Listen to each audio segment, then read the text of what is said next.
안녕하세요. 오디오 찜 플레인지의 오디오 칼럼니스트 주기표입니다. 이번 영상에서는 인티 앰프 3종을 소개하도록 하겠습니다. 요즘은 대부분의 오디오 입문자분들께서 올인원 앰프로 대부분 해결을 많이 하고 계시죠. 그런데 그런 올인원 앰프들이 시장에 이렇게 출시가 된 지는 불과 한 2, 3년밖에 안 됐습니다. 네임 오디오는 그 전 세대부터 유니티 시리즈라는 게 있었기 때문에 네임 오디오가 그 시장은 거의 만들어놨다고 해도 과언이 아닌데, 네임 오디오만 빼고 이야기를 하자면은 그 외에 다른 브랜드들 같은 경우는 이미 출시된 지가 한 2년 정도밖에 안 됐습니다. 그전에는 뭐였느냐? 그전에는 올인원 앰프가 아니라 다 이런 인티그레이티드 앰프, 짧게 줄여서 인티 앰프라고 불렀었습니다. 무조건 패시브형 스피커에는 이런 인티 앰프를 무조건 사용을 하는 그런 분위기였었습니다. 올인원 앰프라는 것은 왜 올인원 앰프라고 부르느냐? 무선 재생이 됐든지 유선 재생이 됐든지 무슨 네트워크 기능이 됐든지 블루투스 기능이 됐든지 그런 재생 기능이 포함이 되어 있는 앰프를 보고 올인원 앰프라고 일반적으로 부릅니다. 오늘 이 시간은 올인원 앰프가 아니면서도 궁극적으로 만들 수 있는 음질의 한계치, 음질의 최종 결과는 올인원 앰프보다 더 좋게 만들 수 있고, 그러면서 입문용으로 가장 추천할 만한 그런 앰프 세 가지를 소개를 해보도록 하겠습니다. 올인원 앰프하고 그냥 인티 앰프하고 뭐가 어떻게 다른가, 그거부터 설명을 한번 드려보도록 하겠습니다. 얘는 무조건 재생 기능은 포기를 하면서 증폭에 대한 성능에만 집중이 되어 있는 거예요. 그러니까 가격이 같으면 무조건 앰프 본연의 성능은 인티 앰프가 무조건 좋을 수밖에 없죠. 내부 물량 투입으로도 확인이 되고요. 대표적으로 지금 여기 나와 있는 윈슨 리서치의 유니코 누오보라고 합니다. 이 트로이달 트랜스 용량이 400V 암페어입니다. 제품을 구매하면 제품 박스에도 사인펜으로 직접 써져 있습니다. 400V 암페어라고. 400V 암페어 하면 어느 정도냐? 이 제품의 현재 국내의 판매 가격이 200만 원 초반이거든요. 그러면 200만 원 초반에 판매되는 올인원 앰프들은 용량이 어느 정도일 것인가? 제가 생각하기로는 한 200V 암페어라고 봅니다. 반토막밖에 안 되는 거예요. 가격은 동일하지만은 심장의 사이즈는 2배 차이다. 그러니까 앰프 본연의 성능의 차이가 안 날 수가 없겠죠. 올인원 앰프 같은 경우는 각종 단자가 들어가야 되죠. 각종 무슨 소프트웨어 기능 들어가야 되죠. 각종 디지털 부품 들어가야 되죠. 그러니까 훨씬 더 다양한 부품이 들어가야 되고, 그리고 그만큼 일종의 로열티 같은 것도 지불을 해야 돼요. 예를 들어서 블루투스만 탑재를 하더라도 우리나라로 수입을 했을 때 전파 인증 검사를 받아야 됩니다. 근데 그 전파 인증 검사를 받을 때 비용이 1,500만 원에서 2,000만 원 가량이 나와요. 그럼 그게 전부 다 제품 가격에 반영이 되는 겁니다. 자, 그렇다면 인티 앰프를 사용을 했을 때는 그러면은 음악 재생을, 플레이를 어떤 방식으로 해야 되는가, 그게 궁금하시겠죠. 이런 제품들 쓰시면 됩니다. 이런 제품들. 그리고 이런 제품들은 DAC 겸 블루투스 리시버 기능을 하는 제품으로서 현재까지 나와 있는 제품들 중에서 블루투스 음질이 가격 대비 가장 훌륭하게 보장이 되는 그런 제품들이라고 볼 수 있고요. 노프라임 제품 같은 경우는 네트워크 플레이가 되는 제품입니다. 그리고 이 아캄의 CDS50이라는 제품은 CD 재생도 하지만은 아캄 SA30하고 거의 유사한 수준의 네트워크 플레이 기능까지 지원하는 제품이에요. 그런데도 가격이 별로 안 비싸요. 그러니까 CD 재생을 조금이라도 할 생각이 있으신 분이라면은 아캄 CDS50 같은 제품을 구매를 하시면은 딱 맞겠죠. 심지어는 지금 요게 LG의 블루레이 플레이어입니다. 블루레이 플레이어. 블루레이 플레이어에서는 당연히 CD 재생도 되고 DVD 타이틀 재생도 되고 블루레이 음악 타이틀도 재생이 되고, 심지어는 뒤에를 보시면은 랜 단자가 있죠. 네트워크 플레이어까지도 됩니다. 그러니까 원래가 이런 제품의 케이스 살짝 바꾸고 오디오 브랜드를 달면은 5배 이상은 뜹니다. 근데 지금 LG라든지 삼성이라든지 소니라든지 이런 제작사 같은 경우는 이런 제품들을 적게는 몇천 개에서 많게는 몇만 개 만들겠죠. 그런데 이제 이런 오디오 제작사들은 그거에 10분의 1도 못 만든다 이거예요. 그러니까 가격이 다른 겁니다. 그래서 이런 제품을 활용을 하셔도 된다. 이제 아무래도 이런 제작사들 같은 경우는 가격을 저렴하게 만들어야 되기 때문에 음질에서는 좀 차이가 있을 수는 있겠죠, 당연히. 그런데 음질을 조금 더 좋게 만들고 싶으시면은 이런 제품을 사용하시면 된다. 그리고 가격도 크게 부담스럽지는 않다. 사실 소개하고자 하는 제품들이 새로운 제품들은 아니에요. 신제품은 아닙니다. 인티 앰프 시장은 사실상 올인원 앰프 제품들에 치여서 굳이 신제품이 나올 이유가 별로 없어요. 사실 새로운 기능이 추가가 된다거나 새로운 디자인으로 만들어야 된다거나 그럴 필요성이 없기 때문에 오늘 소개하고자 하는 제품들이 신제품들은 새로운 제품들은 아닙니다. 그런데 요즘 분위기 자체가 워낙 올인원 제품에만 이렇게 시선이 집중이 되고 있다 보니까 제 개인적으로는 앰프 본연의 성능은 올인원 앰프보다 더 뛰어나면서 정말 고급스러운 음색까지도 가지고 있는 그런 인티 앰프들도 좀 관심을 가져보는 게 좋지 않겠는가, 그런 생각에서 오늘 이 영상을 다시 이렇게 새롭게 제품들을 가지고 나와서 소개를 해보려고 합니다. 첫 번째 설명해 드릴 제품입니다. 이탈리아 제품이죠. 유니슨 리서치의 유니코 누오보입니다. 동일한 디자인의 유니코 프리모라는 제품도 있습니다. 유니코 프리모 제품도 적극 추천드립니다. 다만 그 중에서 하나만 선택을 하라면은 저는 유니코 누오보를 조금 더 추천을 드리겠습니다. 가격을 고려하면 깔 게 거의 없는 앰프라고 저는 생각을 하고요. 판매되는 가격대가 200만 원 초반대이기 때문에 얘가 400만 원 넘는 앰프보다 더 좋다고 말할 수는 없어요. 그런 부분에 대해서는 오해하지 마시고요. 다만 만들어져 있는 물량 투입이나 이런 것들은 300만 원대 제품하고 거의 동일합니다. 딱 하나 단점이 있다라면은 뽑기를 잘 못하면은 트랜스엄이 조금 있습니다. 그런데 음악을 들을 때는 거의 감지가 안 되기 때문에 그것도 별로 큰 단점이라고 생각하지는 않습니다. 안에 진공관이 2개가 들어가 있고요. 진공관이 유니코 프리모는 1개가 들어가 있고 누오보는 2개가 들어가 있습니다. 그리고 출력도 유니코 프리모는 아마 채널당 70W인가 하고 지금 유니코 누오보는 채널당 85W 정도 합니다. 만듦새 같은 경우도 굉장히 탄탄하고요. 정확한 제품에 대한 리뷰는 그동안 과거에도 제가 이 제품 리뷰를 했었습니다. 그러니까 이 제품에 대해서 조금 더 알고 싶으시면 과거 리뷰를 한번 보시면 됩니다. 그리고 이 전면 셋이라든지 노브의 작동의 매끄러움이라든지 앞에 나무를 이용을 해가지고 이렇게 멋을 내놓은 거라든지 단자의 고급스러움이라든지 그런 부분들까지도 200만 원 초반대라고 생각하기에는 상당히 고급스러운 앰프입니다. 스피커를 제어하는 능력, 그게 이제 출력이 아니고 저는 트로달 트런스의 용량을 먼저 확인을 하거든요. 400V아라고 하면은 400만 원대 앰프하고 동급이기는 하지만은 이 유니슨 리서치라는 브랜드 자체가 이렇게 힘을 과시하는 그런 브랜드가 아니다 보니까 동급의 400V를 탑재하고 있는 앰프들 중에서는 힘이 그렇게 대단히 뛰어난 축에 속하지는 않아요. 그렇지만은 200만 원 초반이라는 것을 감안을 하면 오히려 200만 원 초반의 다른 앰프들에 비해서는 힘이 훨씬 더 좋다고 봅니다. 음색적으로는, 음질적으로는 제가 이 앰프를 왜 사랑하고 왜 좋아하느냐, 일반적으로 100만 원대와 200만 원대 앰프들이 대부분 소리의 밀도감이라든지 소리의 질감이 떨어져요. 그리고 소리의 질감이나 소리의 따스함, 섬세함, 소리의 하모니컬 이런 것들이 풍부하지도 못해요. 진득한 맛도 없고 진한 맛도 없어요. 근데 이 앰프는 그 모든 것들이 100만 원대 앰프보다 압도적으로 좋아요. 뭐 100만 원대 앰프를 쓰거나 아니면 200만 원 초 전후 올인원 앰프를 쓰다가 이 앰프로 바꾸게 되면요, 소리의 질감 자체가 벨벳으로 바뀌어요. 소리의 그런 촉감 이런 것들이 매우 부드러워지면서도 따스해지면서도 소리의 그 두께감이나 밀도감도 탄탄해집니다.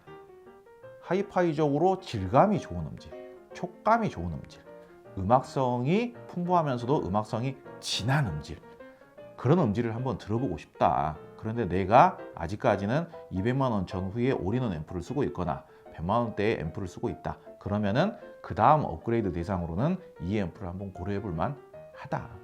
힘도 어느 정도 좋아지지만 소리의 밀도감이라든지 스피커를 이렇게 따스하게 이렇게 안아주는 듯한 느낌, 그러면서도 쫀득쫀득하게 이렇게 각 대역들을 이렇게 만져주는 듯한 느낌, 그러면서도 소리의 톤이 너무 위로 이렇게 살랑살랑 날아다니는 게 아니라 밑으로 이렇게 살짝 이렇게 가라앉혀주는 느낌, 진공관 하이브리드 타입의 가장 대표가 될 만한 그런 음질을 들려주는 앰프가 바로 이 유니슨 리서치의 유니코 누오보다. 구동이 어렵지 않은 스피커를 사용하신다면요, 저는 뭐 평생 사용해도 괜찮은 앰프라고 생각을 합니다. 그리고 조금 어두운 성향의 스피커보다는 조금 밝은 성향의 스피커를 매칭하시는 게 훨씬 더 안전하겠죠. 네, 두 번째 설명할 제품입니다. 빈센트 오디오의 SV237 MK2입니다. 이 제품도 저희 채널에서 굉장히 적극적으로 소개를 많이 하고 추천을 했던 제품입니다. 그런데 그 이전까지 소개했던 제품은 SV237MK라는 제품이었고요. 이 제품은 MK2입니다. 디자인은 사실상 거의 동일하죠. 그런데 차이점이 있다라면은 앞 패널이 무광으로 바뀌고요. 안테나가 달려져서 나옵니다. 이 안테나는 블루투스를 위한 안테나입니다. 그러니까 가격이 약간 달라지긴 했지만은 큰 차이는 없습니다. 이 제품은 내부 트로이달 트랜스의 용량이 무려 500V 암페어입니다. 500V 암페어면은요 거의 하이엔드급의 근처까지 갔다라고 할 수 있겠습니다. 20kg이 조금 넘습니다. 그리고 이 제품도 진공관 하이브리드 방식입니다.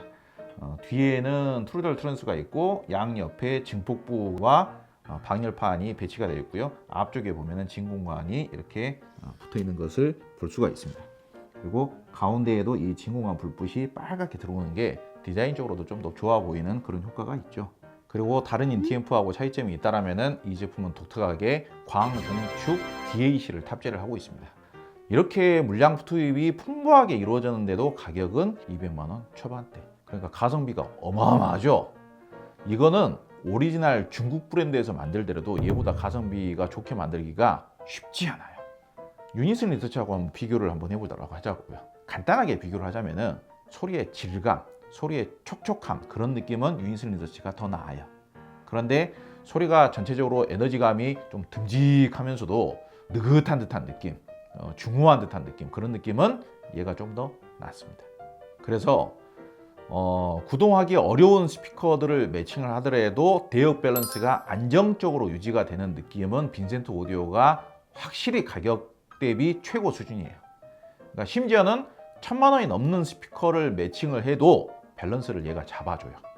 여기서 말하는 밸런스라는 것은 저역은 밑으로 뚝 떨어져야 되고 중역대에는 중역대대로 어느 정도의 볼륨감과 바디감이 있어야 돼요. 고역은 깨끗하고 광대역을 표현을 해줘야 되는데 유일한 단점이 있다라면 그 고역을 깨끗하고 광대역으로 표현해주는 느낌만 조금 아쉬워요. 그거를 해결을 하고 싶다라면은 소리의 산란이 잘 일어나게끔 공간이 넓어지거나 아니면은 밝은 성향의 스피커를 매칭을 하면 얘의 단점이 해결이 되는 거예요. 그래서 이 전작 구형 앰프 같은 경우는 국내에서도 꽤 많이 판매가 되었습니다. 그래가지고 사용해 보신 분들이 꽤 많이 계세요. 그래서 제가 아는 선에서 그분들의 만족도를 한번 조사를 해보면요 가격 대비 얘를 까는 분들은 별로 없어요. 불만족을 하시는 분들은 소리가 약간 답답하다. 근데 이제 그 답답한 이유가 뭐냐, 답답한 스피커를 썼으니까 답답한 거예요. 답답한 스피커를 썼으니까. 원래가 부드러운 성향의 스피커를 매칭을 하면 얘도 부드럽고 스피커도 부드러우니 약간 답답할 수 있는 거죠. 그리고 그 스피커의 배치 좀 좁은 공간에서 사용했거나 아니면 벽에다가 바짝 붙여놓고 사용했다거나 그러면은 더 소리가 상쾌해지거나 초롱초롱해질 수 있는 가능성이 없어지게 되는 거죠. 그런 분들의 경우만 이 제품에 아쉬워하는 경우가 종종 있었지 그 외에는 이 제품이 별로라고 하시는 경우는 거의 없었던 것 같아요. 아직 오디오를 많이 사용을 안 해보신 분들 입장에서는 우리 집에서는 출력이 그다지 많이 필요하지가 않으니까 구동력이 약하더라도 그 제품도 괜찮겠지라고 생각하시는 경우가 많아요. 그래서 이제 뭐 100만 원 초반대 앰프라든지 200만 원 전후에 올인원 앰프를 쓰시는 경우가 많이 있겠습니다만은 그 정도 수준의 앰프들 같은 경우에는 소리에 허리춤이 없어요. 근데 이런 정도의 앰프로 바꿔서 들어보는 순간 중저역의 깊이가 나와요. 중저역의 중량감이 나와요. 사람의 목소리의 깊이도 바뀌고 사람의 목소리의 볼륨감도 바뀌고 바디감도 바뀌는 거예요. 이 빈센트 오디오의 SV237MK2가 매칭된 스피커에서 중저역의 바디감이라든지 깊이감이 아주 잘 나오게 해주는 능력에 있어서는 제가 아는 선에 있어서는 동급 최고입니다. 근데 다만 중고음이 깨끗하게 나오는 능력만 조금 아쉽다 보니 소리가 답답한 게 싫으신 분들의 경우에는 좀 밝은 성향의 소리를 깨끗하게 내줄 수 있는 스피커를 매칭을 하시면은 만족도가 매우 높을 수 있다. 그런 정도로 소개를 하도록 하겠습니다. 마지막 추천 제품입니다. 아캄의 SA20입니다. 아캄의 SA20이 방금 소개했던 제품들하고 성향도 좀 다르고요. 가격도 좀 더 쌉니다. 아무래도 방금 전까지 소개했던 두 가지 제품들 같은 경우에는 크기가 좀 더 컸잖아요. 그러다 보니까 가격대가 200만 원 초반대에 판매가 되고 있는데 지금 이 아캄 SA20 같은 경우도 권장 소비자 가격은 한 200 초반 정도 합니다. 근데 이제 인터넷 최저 가격은 현재 100만 원 후반대로 되어 있는 걸로 알고 있습니다. 그런데 이 앰프의 최대의 특징이라면은 G 클래스 방식입니다. G, A, B, C, D, E, F, G. G 클래스 방식의 장점은 뭐냐? D 클래스 방식의 장점과 AB 클래스 방식의 장점을 혼합해 놓은 것이다. 그렇게 이해를 하시면 됩니다. 그래서 생긴 거는 슬림하게 생겼는데 소리의 임팩트감이라든지 소리의 파워감이 상당히 우수해요. 방금 전에 제가 소개해드린 윈슨 리서치나 빈센트 오디오는 어찌됐든 부드러운 쪽에 속하는 앰프예요. 음색 성향이. 그래서 여러분들 중에서 선명하면서도 깔끔하면서 저음이 단단하게 나오는 사운드를 나는 원한다. 그러면은 빈센트 오디오보다는 이 앰프가 더 나을 수도 있습니다. 저음의 깊이감은 빈센트 오디오가 월등히 좋아요. 그런데 저음이 스피드감이 있으면서도 저음이 깔끔 단정하게 딱딱 떨어지는 느낌을 나는 더 원한다. 그럼 빈센트보다는 이 앰프예요. 그리고 중고음이 부드러운 것보다는 나는 중고음이 상쾌한 걸 원한다. 청량감이 있으면서도 상쾌한 걸 원한다. 그러면은 윈슨 리서치나 빈센트 오디오보다는 얘가 더 나을 수 있는 거예요. 그러니까 이 아캄 SA20이 소리가 깊다라고 말할 수는 없어요.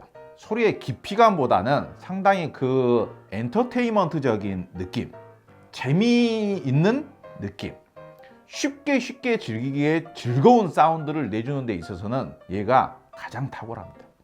과거에는 이 정도 사이즈로 AB 클래스 방식의 앰프가 출시를 하면은요, 힘이 약하다는 것은 무조건 그냥 안 봐도 비디오였어요.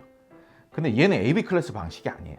정말로 보기보다 소리가 다이나믹하고 아주 청량하고 시원시원한 깔끔 단정하게 딱딱 떨어지는, 그러면서도 되게 상쾌한 그런 사운드를 정말 잘 내줍니다. 그리고 이 앰프도 내장 DAC도 탑재를 하고 있고 포노 MM 단자, 턴테이블 단자도 탑재를 하고 있습니다. 근데 내장 DAC 칩이 뭐가 탑재가 됐느냐? 무려 사브레 32 9038 ES 칩이 탑재가 되어 있습니다. 9038 프로 칩은 당연히 아니고요. 이거와 유사한 가격대의 앰프 내장 DAC로는 얘가 거의 최고 수준이다. 그렇게 생각하셔도 됩니다. 물론 DAC 칩에 의해서 음질이 무조건 결정되는 것은 아니지만은 아캄이 이런 부분을 잘 만들어요. 제가 테스트를 해봤는데 DAC 디지털 연결해가지고 사용을 하면 어지간한 100만 원 미만 다른 단품 DAC 사용하는 것보다 더 나았으면 더 나았지 별로 꿀리지를 않아요. 그러니까 내장 DAC를 활용하는 것도 적극 추천을 합니다. 블루투스 리시버들 중에 디지털 출력을 하는 블루투스 리시버들이 있어요. 그러면 정말 편하게 음악 감상하고 싶으시면은 그냥 이 위에 제품 빼버리시고 디지털 출력을 하는 블루투스 리시버를 저렴하게 구매를 하셔서 자체 내장 DAC에 디지털로 연결을 하세요. 그러면은 블루투스 치고도 음질이 상당히 훌륭하게 구현이 되는 것입니다. 그런 용도로 활용을 하시면은 상당히 가성비 좋게 오디오를 구축하실 수가 있다. 그리고 또 한 가지, 같이 매칭해서 할 수 있는 이 CDS50이라는 제품도 추천을 안 할래 안 할 수가 없어요. 아직까지 CDS50을 단일 영상으로 추천을 안 했기 때문에 CDS50에 대해서 아직 아시는 분들이 그다지 많지 않으신 것 같아요. 참고로 얘가 생긴 거는 CD 플레이어처럼 생겼지만은 완벽한 네트워크 플레이어로 작동을 합니다. SA30에 탑재가 되어 있는 네트워크 플레이어 기능하고 그냥 똑같다라고 보시면 돼요. 그러니까 굉장히 저는 이 CDS50만 가지고도 입문기 오디오 제품들을 리뷰를 할 때 CDS50만 매칭을 해서 네트워크 플레이로 음악 재생을 거의 대부분 하고 있습니다. 얘한테도 굉장히 훌륭한 DAC 칩이 탑재가 되어 있고요. 그리고 CD 재생은 말할 필요도 없이 굉장히 안정적으로 다 잘 되어지고요. 고급 제품에만 탑재가 되는 밸런스 출력 단자도 탑재를 하고 있고, 디지털 입력 단자도 있고 아웃 단자도 있고, 심지어는 와이파이 안테나도 달 수 있고, 기가 막힌 제품이에요. 그러니까 CD 기능을 사용을 하지 않는다고 하더라도 100만 원 초반 정도 선에서 내가 네트워크 플레이어를 쓸만한 거를 사야겠다라고 한다면 그냥 이 제품 사셔도 된다라는 거예요. 오늘 원래는 세 가지만 소개를 하려고 했었는데 막간을 이용해서 누프라임의 9 시리즈 분리형 제품도 소개를 간단하게 해보도록 하겠습니다. 요 밑에 있는 제품이 파워앰프, 요게 이제 DAC9X DAC 겸 프리앰프입니다. 그리고 이게 스트림9 네트워크 플레이어입니다. 이렇게 이제 구축을 하면 네트워크 플레이에서 DAC에서 앰프까지 해결이 되는 그런 구성이죠. 사실 이 제품 이렇게 빼고 이렇게만 사용하셔도 되고, 이렇게만 사용하시면서 컴퓨터나 노트북에 USB 방식으로 연결해서 그렇게 사용하셔도 되는 그런 구성의 제품이에요. 누프라임 제품들이 이 크기하고는 무관하게 안에 큰 트로이드 알터네이스가 들어가 있습니다. 그러면서 D클래스 방식으로 증폭을 하는 방식이에요. 그래서 스피커에 대한 구동력 자체는 크기에 비해서 어마어마합니다. 폭탄이 터지는 듯한 그런 느낌의 파워감을 내줍니다. 그러니까 구동력이라든지 소리의 에너지감이라든지 소리의 청량감이라든지 이런 거에 대해서 전혀 걱정을 하실 필요가 없어요. 근데 살짝 거친 느낌이 조금 있긴 합니다. 그거는 단점이라고 할 수 있죠. 저는 개인적으로는 이 DAC9X라는 제품을 적극 추천하고 싶습니다. 오디오를 이렇게 이제 마니악하게 하시다 보면은 성능이 뛰어난 DAC를 하나쯤 갖고 싶어 하시게 되는 그런 타이밍이 와요. 제 개인적으로 현재까지 100만 원 내외, 200만 원 미만 제품을 통틀어서 현재 제가 경험한 제품들 중에서는 DAC로의 음질은 얘가 압도적으로 우수했습니다. 그냥 조금 우수한 게 아니고요. 압도적으로 우수합니다. 그냥 뭐 동급 시장을 올킬을 하는, 그냥 다 발라 먹어버리는 그런 정도의 성능이에요. 어마어마한 음질이 나옵니다. 프리앰프로 사용하셔도 되고 헤드폰 앰프로 사용하셔도 되고 단자 구성도 충실하고 밸런스 출력도 되고 심지어는 전원 방식도 리니어 방식이에요. 어댑터 방식이 아니라. 사실 얘네들이 성능이 뛰어남에도 불구하고도 단품으로 소개를 별로 못해서 아쉬움이 좀 있어서 오늘 이 영상에서도 이렇게 짬을 내서 소개를 해봅니다. 얘 지금 파워앰프 같은 경우도 꽤 묵직해요. 꽤 묵직합니다. 근데 얘만 사용하더라도 소리가 살짝 거친 거를 감안을 한다면 소리가 다이나믹하면서 청량한 것을 더 우선하시는 분들 계시잖아요. 그런 분들에게는 대체가 불가능할 정도의 매력적인 앰프입니다. 그러니까 이런 제품들에도 한번 관심을 가져보시면 좋을 것 같습니다. 네, 오늘은 올인원 앰프가 아닌 인티앰프 서너 가지를 소개를 해봤습니다. 과거 오래전부터 몇 년 전부터 제가 꾸준히 추천을 해오던 제품들이죠. 거기에 아캄 SA20과 누프라임의 앰프만 좀 추가가 되었습니다. 이제 종종 이런 영상을 보시고 어떤 분들께서는 왜 옛날 거를 계속 반복해서 이렇게 추천을 하느냐 그렇게 말씀하시는 경우들도 있는데요. 초보자분들 그리고 처음 입문하시는 분들 같은 경우에는 최근 정보만 보시는 경향이 좀 있거든요. 그러면은 최근 정보만 보신 분들 입장에서는 이런 유니슨 리서치라든지 빈센트 오디오라는 제품을 모르시는 경우가 많습니다. 근데 제 개인적으로는 좀 더 하이파이적인 사운드에 접근을 하고 싶으시거나 좀 더 하이파이적으로 깊이 있는 사운드라는 게 어떤 것인가, 소리의 하이파이적인 사운드의 질감이라는 게 어떤 것인가, 그런 것들을 좀 느껴보고자 하시는 분들에게는 올인원 앰프 말고 오늘 소개해드린 이런 앰프들도 한번 활용을 해보시라. 이런 인티 앰프들을 활용을 하시더라도 거기에 블루투스 리시버라든지 아니면 네트워크 플레이어라든지 CD 플레이어라든지 이런 제품들을 연결을 하시면은 가격 차이가 그다지 크지 않으면서도 오히려 더 나은 성능, 오히려 더 좋은 음질을 누리실 수가 있다. 그 말씀을 종종 이렇게 꼭 잊지 않고 드리고 싶습니다. 여러분께서도 그렇게 한번 관심을 가져주시면 더 흥미로운, 더 유익한 오디오 생활 되실 것이라 생각합니다. 오늘 영상은 여기서 마치도록 하겠습니다. 긴 영상 봐주셔서 감사합니다.